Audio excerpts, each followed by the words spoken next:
Sí. La producción, unos genios. Sí, con Pablo Melicchio y el poder de la palabra. Es verdad.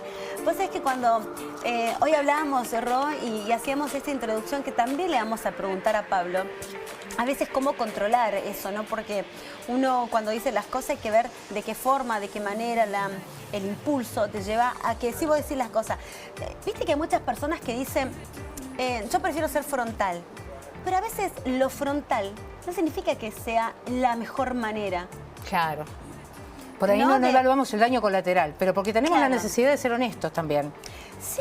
Entonces está ese choque entre ser honesto y no encontrar a veces la manera adecuada en medio también de las cosas que le pasan a uno, porque a uno le pasan cosas también.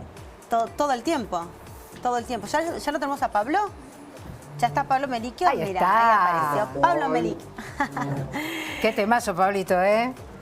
¡Qué Por temón! suerte, un tema frente a la realidad nacional y a muchas cuestiones mundiales tan duras y tantas situaciones que venimos trabajando de violencia, también tenemos que pensar que lo opuesto a la violencia es la palabra. Y ahora vamos a trabajar sobre eso.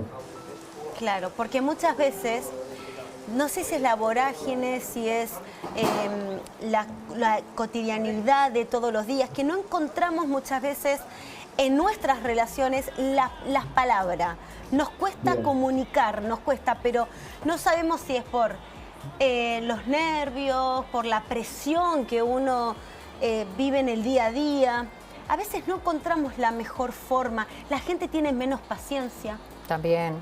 Y a veces pasa lo contrario, decíamos, Pablo, que te guardás un montón de cosas porque sabés que si las largás de golpe y decís todo lo que te pasa, podés llegar a ser peor que Hiroshima y Nagasaki. Entonces decís, no, más vale guardo silencio. Y te vas comiendo todo ese dolor, esa bronca, y tampoco es bueno. No. ¿Cómo encontramos el equilibrio, la armonía? Bien, bueno, lo primero, mira, lo más interesante para mí es que uno de los, creo que fue la primer paciente que tuvo Freud, con un colega, que ella misma bautizó a la terapia como la cura por la palabra, ¿no? La cura por la palabra. ¿Qué quiere decir esto? Muchas personas enferman por esto que decía vos, Ro, por guardarse lo que quieren decir, por no poder expresar. Eso sería un mecanismo de represión, de inhibición que hace muy mal, ¿no? A veces justamente esto que queda adentro después te hace mal, te transforma en una enfermedad psicosomática, podés tener distintos síntomas.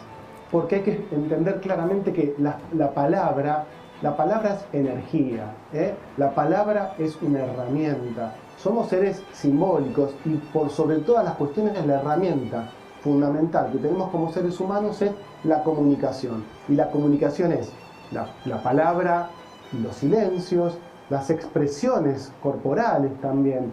Pero si ponemos el foco en la palabra, es tan importante porque la palabra es la que va transmitiendo lo que pensamos. Y entonces ahí abriríamos una cuestión que es filosófica, psicológica y existencial, ¿no?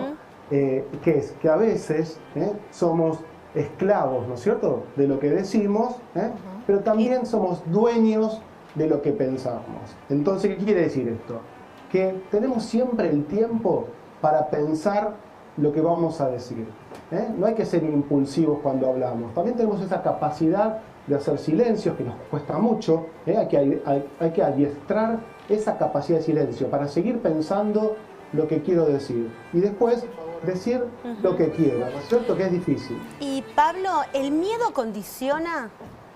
Por ejemplo, si tengo miedo a decir tal o cual cosa, me lo guardo. El miedo siempre frente a eso, a enfrentar quizás el miedo a perder el trabajo y por eso no digo lo que digo, el miedo a perder una relación, por eso no digo lo que tengo que decir, el miedo a generar una discordia en la familia, porque pasa en las familias también, entonces me callo. ¿Ese miedo es algo fundamental que hay que cambiar?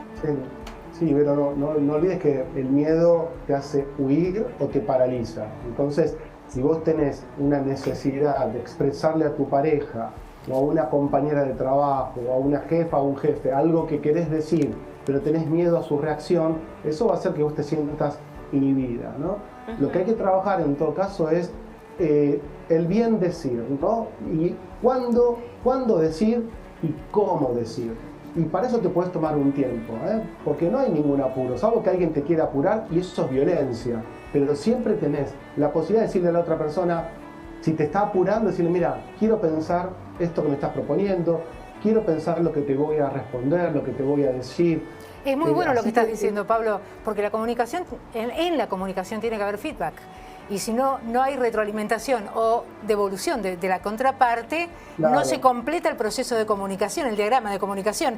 Y yo justo te iba a preguntar por eso, frente a la persona que o se exalta para decir aquello que siente porque no puede más, no le queda otra, frente a la persona que guarda todo aquello que quiere decir porque no sabe cómo decirlo, y el interlocutor se da cuenta de toda esta situación, ¿cómo debe reaccionar?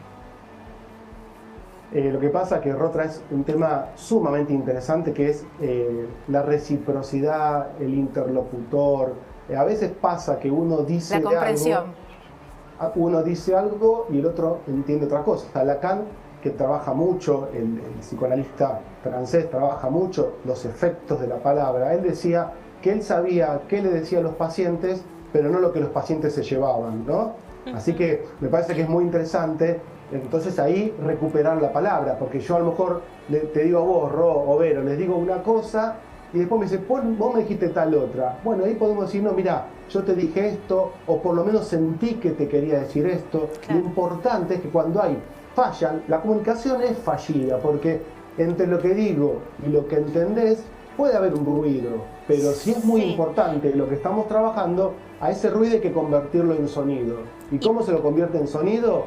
Sentándonos a recuperar la palabra. Pablo, ¿y qué pasa cuando no se puede? ¿Qué pasa cuando hay como no se puede hablar con vos? Y del otro lado también no se puede hablar con vos. Y al final ninguno de los dos pueden hablar. Llámese familia, relación de amistad, relación de trabajo, relación de pareja, no importa. Él no se puede hablar con vos y recibís lo mismo de la otra persona. ¿Qué hacemos ahí? Porque no, ¿viste? Pasa. No se puede hablar con ella, no se puede hablar con él, no es imposible, no, y...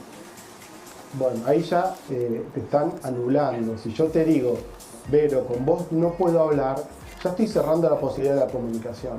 Lo que hay que prestar atención, para eso, por supuesto, los psicólogos nos entrenamos, pero también, digamos, los pacientes, la gente que empieza a tener, digamos, se ocupa de la importancia que tienen las palabras, empezar a pensar que siempre puede existir la comunicación verbal, que el silencio a veces es una buena comunicación y que también los gestos, las palabras, tienen que ver con una intención. Entonces por eso decimos, pensemos antes de decir y tomarnos un tiempo para ese decir, digamos, desmenuzar lo que estoy pensando y tratar de transmitirlo de la mejor manera. Hay que trabajar el bien decir.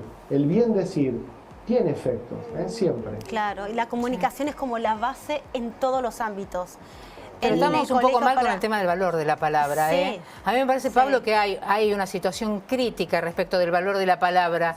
Ya es como que, yo no digo que se está desvalorizando la palabra en sí misma, pero sí pasa que uno nota que la gente a veces no mide las consecuencias o el peso que puede tener el pronunciar determinada palabra. Pero yo creo que nos pasa a todos y que está pasando en general. Uno lo ve en los medios de comunicación, en los medios de transporte, en todos los ámbitos que frecuentamos masivamente de manera frecuente. Sí, por eso es importante recuperar el valor que tiene la palabra. Insisto que somos seres simbólicos y la palabra tiene efectos, ¿no? Es una herramienta y hay que saber utilizarla. Con una palabra se puede sanar, se puede contener y con una palabra se puede enfermar, denigrar. No olvidemos que las violencias empiezan por el uso de la palabra como una herramienta para lastimar, como un cuchillo, ¿no? Sí. Entonces, cada vez que usamos las palabras, prestemos atención que tienen un valor, tienen un contenido. Y como decís, Ro, es verdad que se está un poco desvalorizando el uso de la palabra. No es casual que haya que expresarse rápido en 30 segundos, que sea un mundo donde está más contaminado de imágenes que de palabras. Pero bueno, estamos ahora justamente en este espacio de Las Bravas diciendo a toda la gente que nos está escuchando y viendo, y ojalá escuchando, porque también la potencia de la palabra tiene el valor en tanto y en cuanto del otro lado haya alguien con la capacidad de escuchar. Lo que pasa, un poco por lo que decía Vero antes, es que a veces no hay capacidad de escucha. La gente a veces no escucha, ya tiene el preconcepto armado. Sí. Y el que habla, le está hablando a alguien que quiere todo el tiempo interrumpir para decir lo que piensa. Entonces son la lucha de monólogos y no diálogos. Tal cual. A veces dicen que en vez de escuchar, nos preocupamos en lo que tenemos que responder y ahí cortamos el diálogo. Gracias, claro. Pablo. Muchísimas gracias por abordar este tema que realmente nos gusta muchísimo y que creo que va a dar para otras oportunidades para seguir charlando. Sí, y a ustedes que tienen capacidad de escucha y que eso hace que este consultorio tenga este valor, ¿no? Gracias, Pablo.